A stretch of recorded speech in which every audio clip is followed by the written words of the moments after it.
સાંભળો હર્ષા કાકી સાંભળો, તમે આ રડવાનું બંધ કરો. હું જીવું છું. હું ગિરીશ જ બોલું છું કાકી, મને કાંઈ નથી થયું.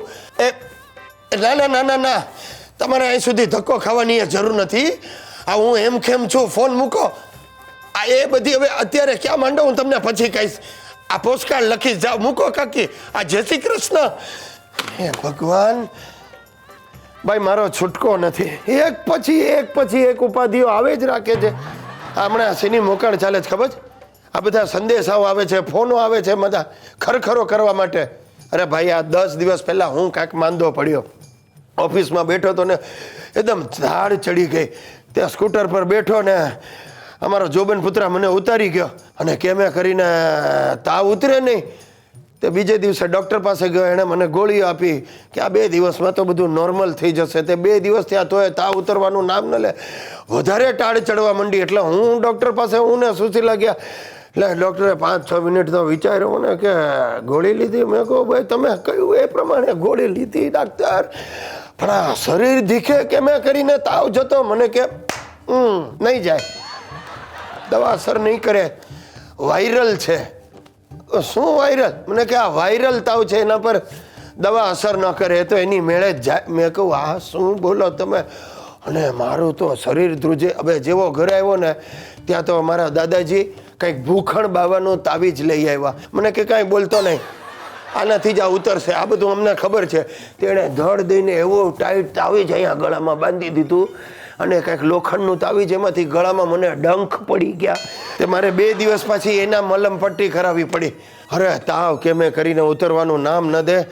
સુશલીએ તો મહામૃત્યુંજયના જાપ શરૂ કરી દીધા. મારા દાદાજીએ અખંડ દીવો શરૂ કરી દીધો, અને બાપુજી મંડ્યા ફોન લઈને SMS ઠોકવા, ગિરીશ નોટ વેલ, કમ સૂન.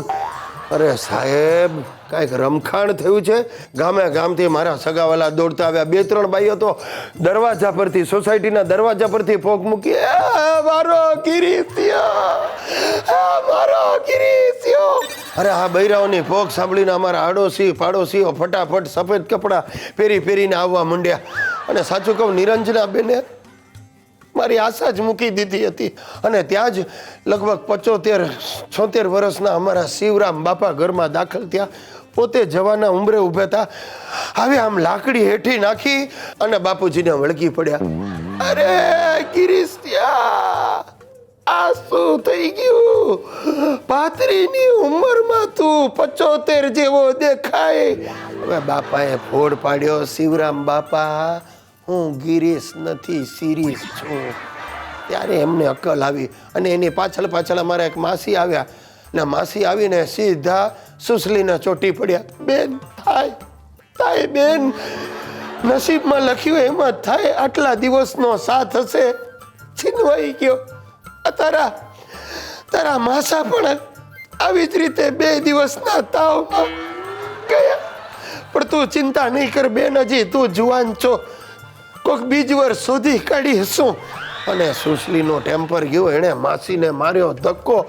ઓ રે કરતા શિવરામ કાકા પર પડ્યા, ને બંને ડોસલી કણસતા ત્યાં પડી રહ્યા. સાહેબ, આ વાયરલ તાવે 2 દિવસમાં મને મારું 12મું, મારું બેસણું ને ઉઠામણું બધું એક સાથે દેખાડી દીધું.